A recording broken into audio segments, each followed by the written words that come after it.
এই উম্মত তো এক নেকি দিয়া জান্নাতে যাবে। কয় নেকি দিয়া? একটা নেকি দিয়া জান্নাতে যাবে এই উম্মত। অন্য উম্মতের কথা জানি না আমি, এই উম্মত এক নেকি দিয়া জান্নাতে যাবে।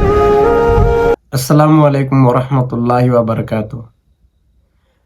প্রিয় দর্শক, আজকে আমরা মুফতি নজরুল ইসলাম কাশিমের দুই এক কথা শুনবো আমরা।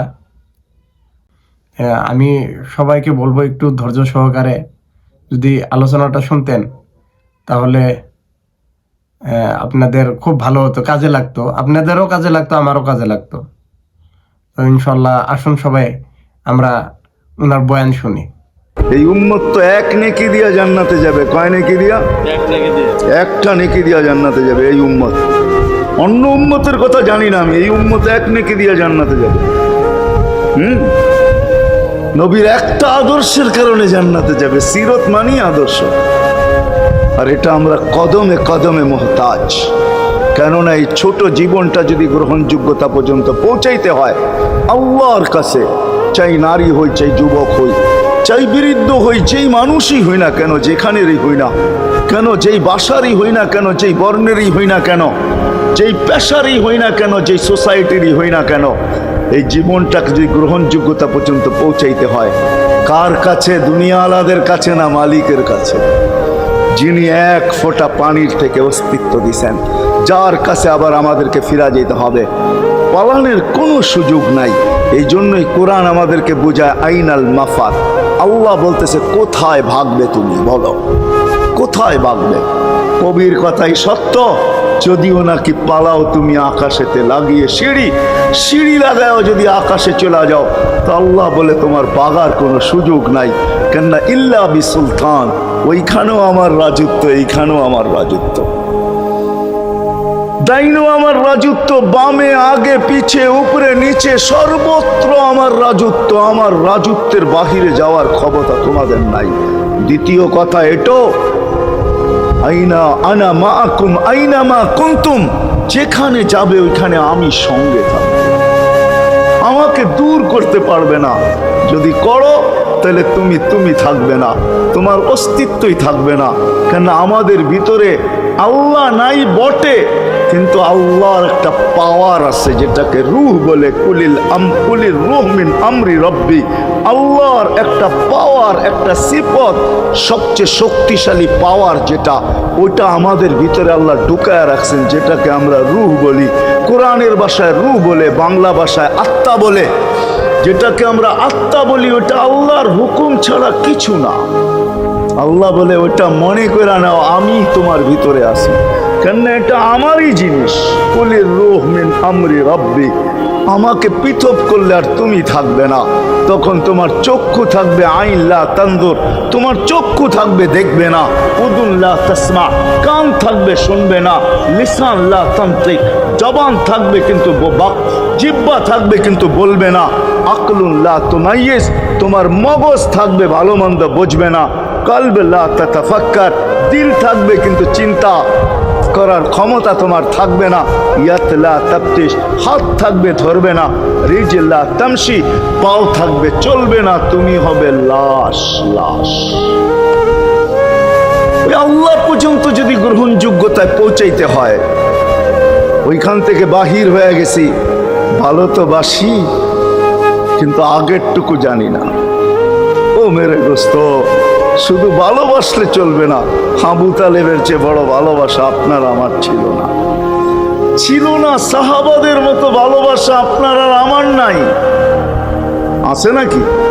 হ্যাঁ, আবু তালেবের মতো ভালোবাসা ছিল।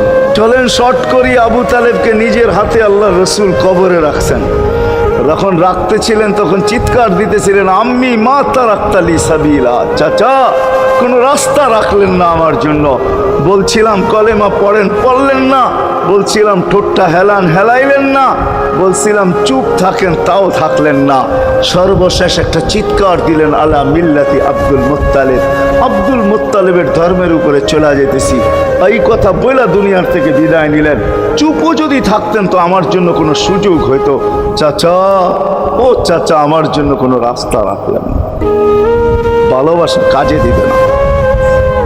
এই জন্য চলেন জীবনটাকে গ্রহণযোগ্যতা পর্যন্ত পৌঁছাইতে হইলে কদমে কদমে মুহাম্মদুর রাসূলুল্লাহর আদর্শ লাগবে, যেটাকে আরবি ভাষায় সিরাত বলে, যেটাকে কেরিয়ার বলে। আল্লাহর রসুলের কেরিয়ার লাগবে, আল্লাহর রসুলের আদর্শ লাগবে, আল্লাহর রসুলের সিরত লাগবে, আল্লাহর রসুলের চরিত্র লাগবে। এই জন্যই আল্লাহ কোরআনে বলছেন, লাকাদ কানা লাকুম ফি রাসূলিল্লাহি উসওয়াতুন হাসানা।